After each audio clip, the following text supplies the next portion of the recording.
Klay Thompson on his way out. At least that's my takeaway from some key developments in Thompson's free agency. We talk about it now on Locked On Warriors. You are Locked On Warriors, your daily Golden State Warriors podcast. Part of the Locked On Podcast Network, your team every day.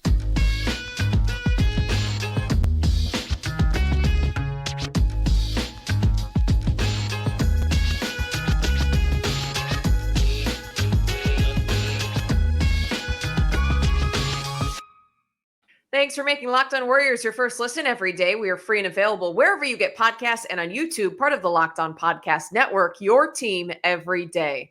This episode is brought to you by PrizePicks, the easiest and most exciting way to play daily fantasy sports. Go to prizepicks.com/LockedOnNBA and use the code all lowercase LockedOnNBA for a first deposit match up to $100. Glad to have you here. I'm your host, Kylan Mills, a play-by-play broadcaster and host for the Big Ten Network, NBC Sports Bay Area, and more. Alongside me today is the former KPIX sports anchor, 95.7 The Game host, and much more, Charlie Walter. Appreciate you being here. On today's show, Klay Thompson. We've got some big updates on his free agency plight. I think he's out the door. This all coming just days after he unfollows the Warriors on Instagram. We've got some insight coming up. What does this mean for the Warriors moving forward? How could they fill that void if Thompson walks away? And finally, Alex Caruso linked to the Dubs. I know a lot of you are fans of that possibly happening, but I've got some reasons why it might not. All right, Chuck, appreciate you being here. Let's get right into the conversation around Klay Thompson. Some developments coming today. This is Monday, June 17th, depending on when you're listening. Thompson reportedly ready to test the waters of free agency. Shams Charania of The Athletic saying he's willing to explore all options today. Also, several sources are reporting that Thompson would want a deal of 3 or more years. Some saying that he's more focused on the length of the contract than the actual dollar amount as negotiations are ongoing between Thompson and the Golden State Warriors. Once again, just days after he unfollowed the Warriors on Instagram and then deleted several photos from key moments of his time with Golden State. My takeaway right off the bat is that this relationship is heading for a breakup. You don't unfollow someone or a team unless you're trying to send a message. I think he feels disrespected by whatever number or length of contract that he's been offered. I just don't know that the fit is there right now, both for Klay Thompson and for the Warriors. I think he could see a bigger role and more money elsewhere. So maybe it's time both sides move on. Looking at the big picture, Charlie, what are your takeaways from the developments over the last week? It's that the Warriors, and good to be on with you, Kylan. Good to see everyone. Warriors don't owe Klay anything, and Klay doesn't owe the Warriors anything. Now, the Warriors do owe Klay a shrine, a statue, everything that he's done in the past that's behind us in the rearview mirror. But when we're talking present, Joe Lacob's giving Klay Thompson plenty of money. Klay Thompson was paid while he was hurt. And in the other realm, Klay Thompson doesn't owe the Warriors anything. If there is a better situation, he's got to explore it. NBA is a business, just like anything else. Good times come to an end, unfortunately. Seinfeld, he had to break up with Costanza at some point. You know, that went, 10 seasons? In anything in life. At some point, partnerships, they serve their purpose, and oftentimes you move on. Would it be great if they rode off into the sunset? Yes. How often do you see that? The answer is almost never. And there's a reason why. Yeah, there is a reason why. I'm with you on a lot of those points you just made. I want to start out by reading into the whole Instagram situation before we get into the particulars of the role that Klay Thompson would be looking for, and then also the money and length of a contract. That really made a ton of headlines and raised a lot of eyebrows. When he unfollowed the Warriors last week, was reported widely across social media. He deleted a number of photos as well related to his time with the Dubs and linking him to the organization. That doesn't happen unless you are trying to send a message, whether it be in a relationship, whether it be in free agency. We're seeing it happen now more and more with young players who clearly do want to make a statement and unfollow teams if they're unhappy with the way that the conversations are going. I don't think it's necessarily reason to panic if you're someone that wants Klay Thompson to come back. I think that it can be a tactic to send a message, but conversations can be ongoing. I don't think it necessarily means the door is shut, but to me, I do think that the direction that both sides are going is farther and farther apart rather than coming together if Klay Thompson is unfollowing the team and deleting messages. And to me, like I said, it also screams, I feel disrespected by the way the conversations have been going or possibly the number or length of contract that has been offered to me right now. What do you think about the whole social media situation, and how much do you read into that? Oh, it's so petty. Can you imagine a 34-year-old like salesman walking into his corporate job and saying, "Hey, John, I unfollowed you guys this morning." Like, it doesn't happen in any other business. I get it in the NBA. In Klay's defense, I mean, at this point, he's already said he's not committed to being a Golden State Warrior next year. I'm sure if you go through his Instagram right now, he doesn't follow any other teams in the NBA. He's not following the Cleveland Cavaliers because he doesn't play for the Cleveland Cavaliers. He doesn't play for the Golden State Warriors right now. Why would he follow them? That may be his method. I don't think it's 100% set in stone that he's gone. But when Monty Poole talked to Leandro Barbosa, who was obviously an assistant with the Warriors after his retirement, he's close with Klay Thompson. Barbosa said that Thompson's aware of the limitations he has at this point. He's aware that the clock is winding down. So he wants one last contract, a nice little push to get him to the end of his days, to get him to 38, 39 years old. And Barbosa said he's going to have to be patient. He hopes that Klay comes back with the Warriors, but he knows at the end of the day, Klay has to do what makes Klay happy. Now, I know Klay loves riding on the boat to practice, from Tiburon to Chase. And you laugh, but it's the human aspect of it. Like, if you're comfortable. How do you not laugh? I mean, Captain and Klay, somewhere is home. And somewhere is home. And you've just had great times for a decade plus. You may not want to leave that. But both sides need to look at the mirror. And I guess the mirror is not the right term there. They need to look at the writing on the wall. And the writing on the wall is Klay Thompson is not the best fit for the Warriors right now. And quite frankly, the Warriors aren't the best fit for Klay. It just roster-wise doesn't seem like it makes a ton of sense unless you kept Klay, you added in Brandon Ingram, and how the heck are you going to do that? Okay, so I'm going to piggyback off of several points you just made. I want to start with the fit in terms of Klay Thompson being on this Golden State Warriors roster. Here's the issue. The Warriors right now, with every single dollar they spend and every move they make in the offseason, in my eyes, need to do two things, and that's either get bigger or get younger. Those two deficiencies have caught up with this team, and the rest of the league has caught up with this team, and they now cannot overcome being small, being old, and not being the quicker team. Here's the thing. I saw someone make a comment on this discussion when I was having it with Aaron Wilson the other day about talking about bringing in a big. They said, look, the Warriors won a championship. They just won it in 2022 without having a traditional big or some huge center, having a really dominant force in the front court because you got Kevon Looney, you got Draymond Green. Neither of them are offensive threats, and they're both, at the end of the day, undersized. They don't have a big banger inside. They don't have a huge floor spacer in either of those two, like a stretch 4 or 5. How did they do it before? Here's how they did it before, because they had prolific three-point shooting, the best backcourt in the NBA in prime Klay Thompson and prime Steph Curry.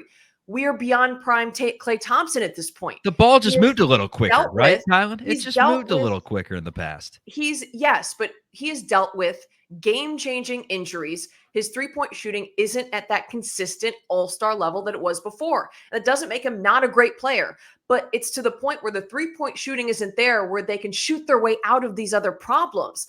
Another thing, when you look back to the 2022 title run, is the fact that the Warriors used great defense and they use speed, because it's a tale as old as time. If you have an undersized team, you want to use guard speed to get out in transition and run teams out of the gym. That was something the Warriors were very successful at back in 2022. This past season, the Warriors were 30th in the NBA in fast break points. They were 20th in points off turnovers. With every year that passes, they are getting older and they are getting slower, and running teams out of the gym is becoming less realistic. They added Chris Paul this last season, not one who's known to push the pace. He's one who wants to run the half-court offense. So they didn't help their chances any in that regard either. But if you're going to be an undersized team, you can't be also a slower and older team. So with every move they make, they need to be addressing one of those issues. If not one of those issues, the only exception to me is bringing in an elite defender. Someone we're going to talk about later on in the episode is links to Alex Caruso. If you're talking about a lockdown, excellent, elite perimeter defender, then maybe I'm okay with it. But outside of that, I think this roster needs to get bigger and or younger, and bringing back Klay Thompson isn't going to do either of those things. He realistically is going to be looking at a role where he's coming off the bench with the Warriors. You look at an Orlando Magic, he would have an opportunity to be a key piece in the starting lineup of a team that finished 5th in the East this last season. He's that veteran that they need. He's the sharpshooter that they need on a roster that already has young pieces, that has athleticism. To me, fit-wise in the role, that makes more sense. What do you think? Yeah, and Orlando has the money to do it. Klay says he wants a bigger role. He doesn't want to come off the bench necessarily. Orlando, he'd be an immediate scoring threat and one of their best players at the guard position there. And then he wants to go to a team that can win and compete. I mean, they're still a long ways away from competing for it all, but fifth in the East last year, they got a good young core and the money to pay. So we'll see there. I've seen so many conflicting, not reports, but more like columns at this point. Media members that are, giving their takes on where Klay Thompson should go, why he should go there, whatnot. Saw one that said the Warriors, they're not going to find a replacement for Klay Thompson. Let's say the Magic give him $81 million over the course of 3 years, an offer that was proposed by Eric Pincus from Bleacher Report. He says the Warriors should match it, retain the 5-time All-Star, and continue to move forward in the partnership. I just don't understand how there's this level of so many parties being on different pages. I'm talking diehard Warriors fans. How can half see the writing on the wall and say, no, it's time? Like, they're not riding off into the sunset together. If they do ride off in the sunset together, they're not going to be very good because they have to retool the roster. And then you have the other half of the media or of the faithful, whatever it may be, saying, no, this thing is over. They need to get younger. Like you said, they need to get bigger. They need to go out and get a Brandon Ingram type player. And it's fascinating to me. What I think the Warriors should do is it starts with Jonathan Kuminga for me. You look at the talent that you already have in-house, whether it's him contributing or whether it's Kuminga being a part of a package where you flip him and you can get the right guy in return. I think they should keep him. The plan for me, less is more.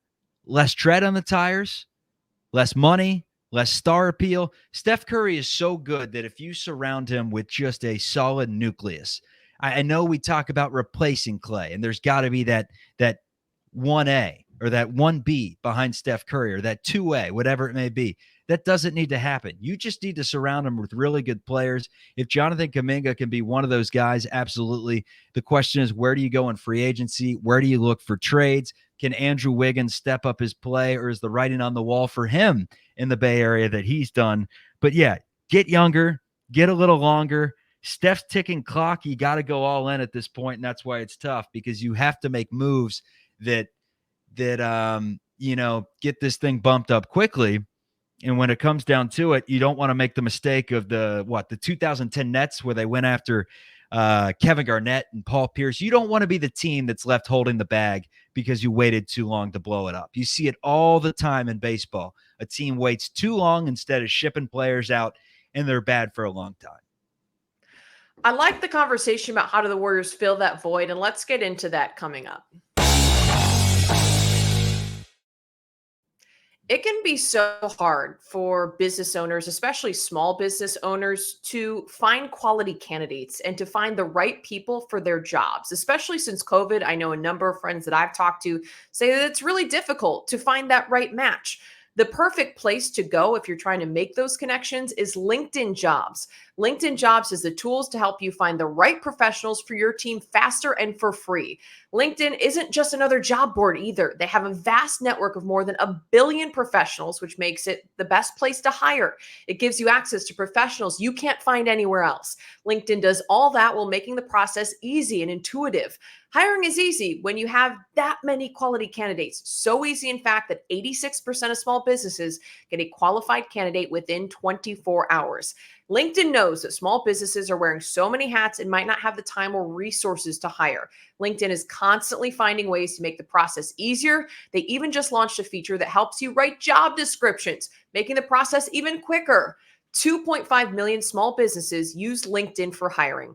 Post your job for free at linkedin.com/LockedOnNBA. That's linkedin.com/LockedOnNBA to post your job for free. Terms and conditions do apply.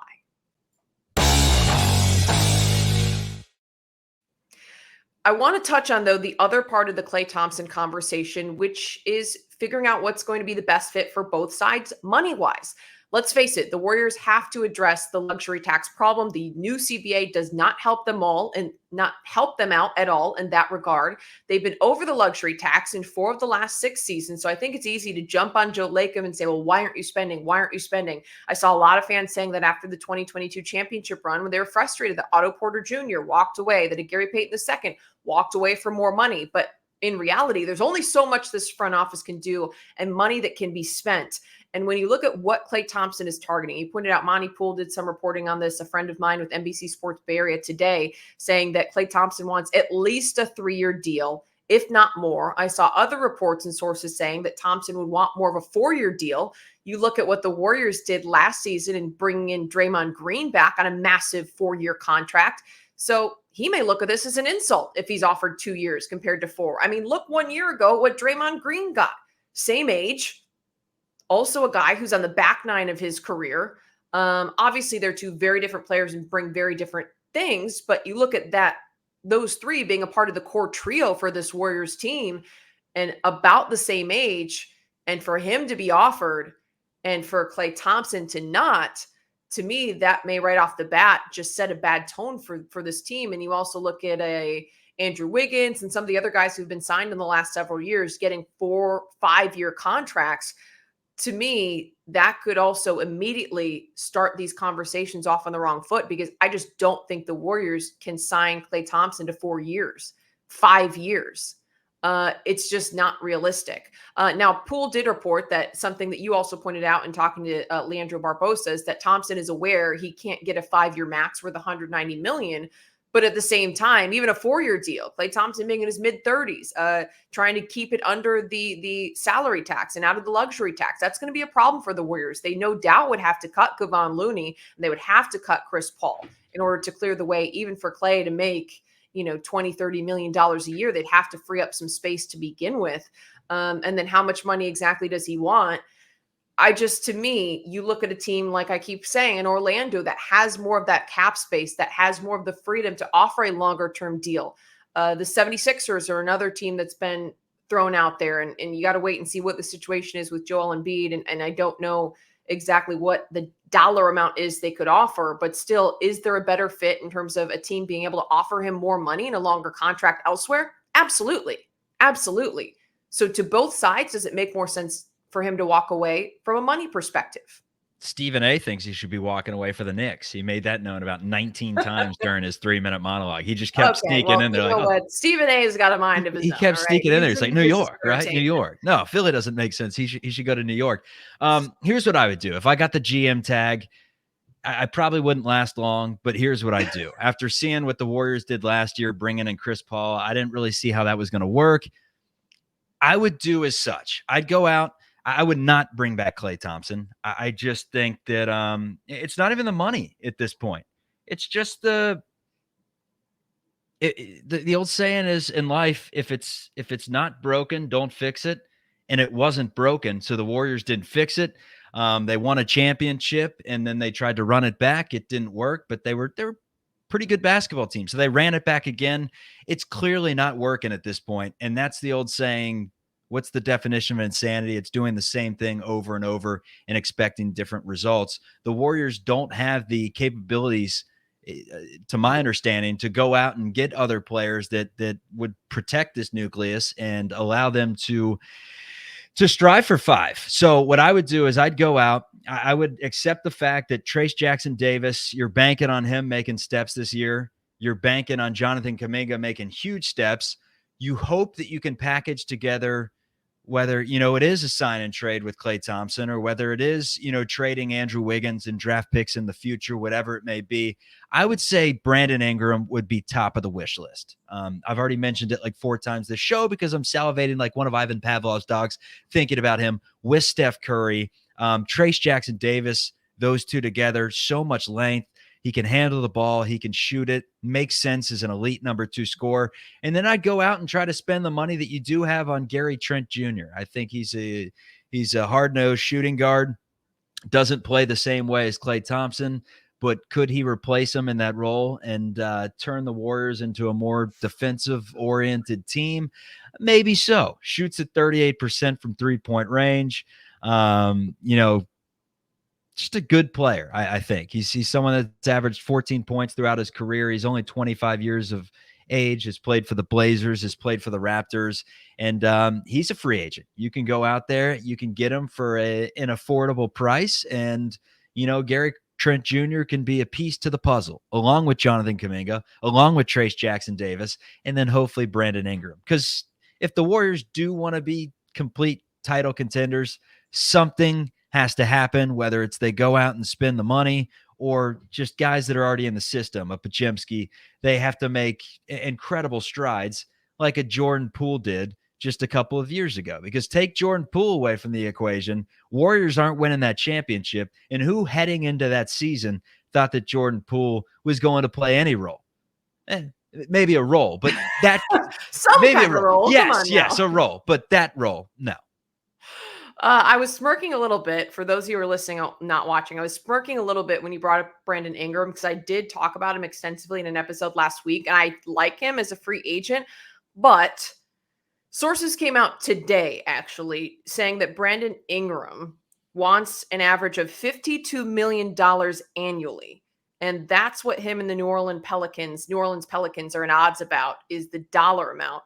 He wants big time money. And I said, 52 million for Brandon Ingram.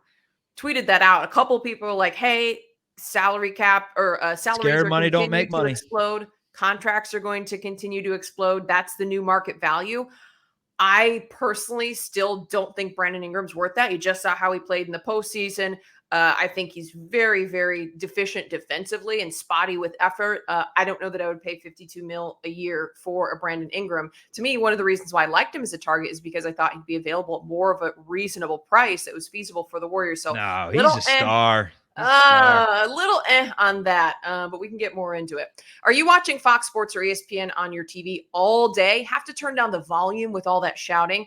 Make the switch to Locked On Sports Today, a free 24/7 sports streaming channel programmed for you every day to bring you the biggest stories without all the screaming.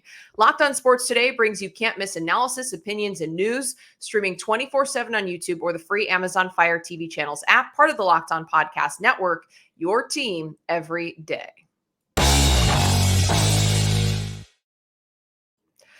Well, it's that part of the summer. I don't want to talk about the NBA Finals. I don't want to talk about the Boston Celtics. I know Dubs fans are sick of seeing and hearing about them. I've seen several of you say that it's been tough to watch because you don't want to have to watch the Celtics celebrate. That's fine. There's the MLB going on. There's WNBA going on. And if you're anxiously waiting for Warriors season to resume, there is a way that you can spice up watching some of those games by putting some dough on the line and using that giant sports brain of yours by playing PrizePicks. With PrizePicks, you can turn $10 into $1,000 in a single game watching your favorite sport this summer. You can make a PrizePicks lineup in as little as 60 seconds. You just need to pick more or less on 2 to 6 player stats projections for that game or day, and you're locked in. Here's an example prior to tonight, again, Monday night, depending on when you're listening, NBA Finals game. You could pick Maverick star Luka Doncic more or less than 32.5 points and Celtic star Jason Tatum more or less than 27 points. You could also make picks on things like rebounds, or some of them are combined stats. For that, I would have gone with the under on both, because to me, both of Dallas's stars, Doncic and Kyrie, have been disappointments throughout this NBA Finals series. I go with the under on Jason Tatum. I also have said the under on Jaylen Brown throughout the series as well, because the Celtics team has such a balanced scoring attack. They've shown they have a variety of scorers who can score in a variety of ways, so neither of them has to necessarily carry a huge load. They've got a more diversified offense than the Dallas Mavericks. So there you have it. That was just my 2 cents on that particular pick. But PrizePicks is America's #1 fantasy sports app with over 5 million active members. Get in on the daily action with your friends and become part of the PrizePicks community today. Download the app today and use the code LOCKEDONNBA for a first deposit match up to $100. Pick more, pick less. It is that easy.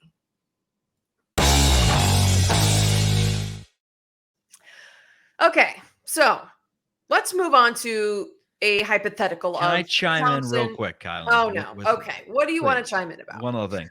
I'm just laughing at how I'm like, maybe the Warriors should they should really focus on switching their identity to defense. And I mentioned replacing Andrew Wiggins and Klay Thompson with Gary Trent Jr. and Brandon Ingram. Like that's going to move the needle defensively. So I already know the You're comments are laughing going at to be, yourself. You're yeah, laughing at yourself. I already know the comments are going to be streaming in on YouTube. That is why I said the GM tag would be lifted very quickly. Go on. That's all right. We're going to move into hypothetical land and we're going to pretend like that whole whatever your issue is in terms of wanting to get better defensively than bringing up 2 free agents who wouldn't help in that way at all.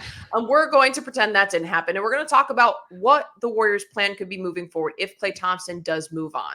Are there pieces on this roster who could step in to fill that role? Do you feel comfortable with a Brandon Pajemski starting all 82 games next year, assuming he's healthy? Because back to this 2023-24 campaign, Klay Thompson got moved to the bench, was quite productive while he was on the bench as well. I did want to mention one point.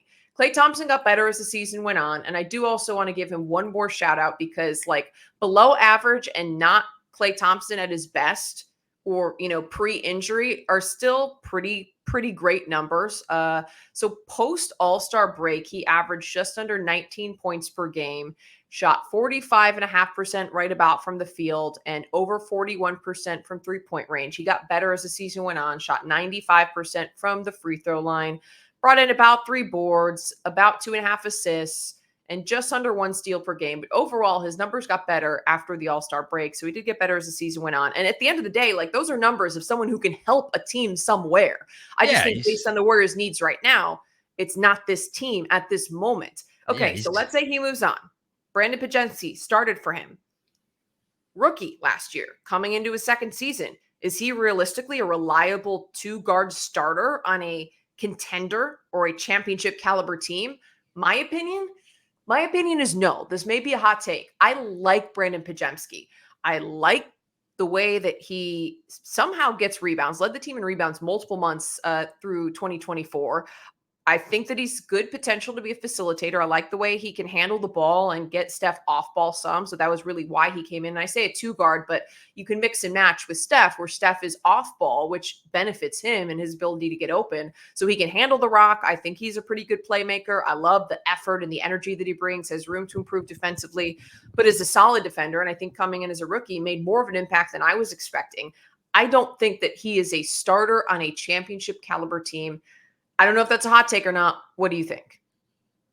I think you don't know until the season begins, and they're banking on him making quite the leap. I mean, you remember a long time ago, it feels like it's a little Monte Ellis action all over again. So many Warriors fans didn't want to move on, didn't want to hand the keys off to the younger guys, and the younger guys ended up winning 4 championships. So sometimes you have to trust the process. You have to you put so many different layers of jobs in to go out and do their jobs and do it well. So if you believe in the Warriors front office in terms of scouting and player development and all these things, they had decent draft picks to go out and get some of these guys. Now's the time to not coddle them and see what they can do and move on from the past and onto the future. Pajemski, 26 minutes a game last year, averaged over 9 points, 45% from the floor, 38% from deep, 5.5 boards, almost 4 assists per game. I mean, numbers wise alone, if the numbers tell the story was he's a pretty dang good 21-year-old, somewhat of a late bloomer that didn't play at all at Indiana his freshman year, burst onto the scene in Santa Clara as a sophomore, has that, that South Bay allure that goes along with him to where you're rooting for the guy. I mean, I would think that he's going to have every opportunity to earn that starting position that, probably would have gone to Klay Thompson. But at this point, you said it best. You said you think Klay Thompson's gone. It's Pajemski's time. It's by default. Pajemski's time. Okay. Pajemski's time by default. I feel like they need to bring someone in, A. B, someone else who I feel like is ready for a starting role is Moses Moody.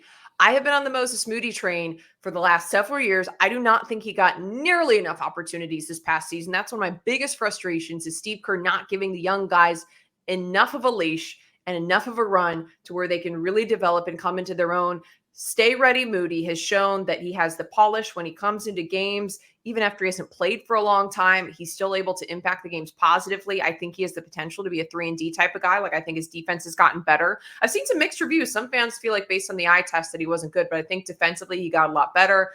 He showed key moments where he came in and hit the 3-ball, and I think he has potential there to continue to bring those numbers up.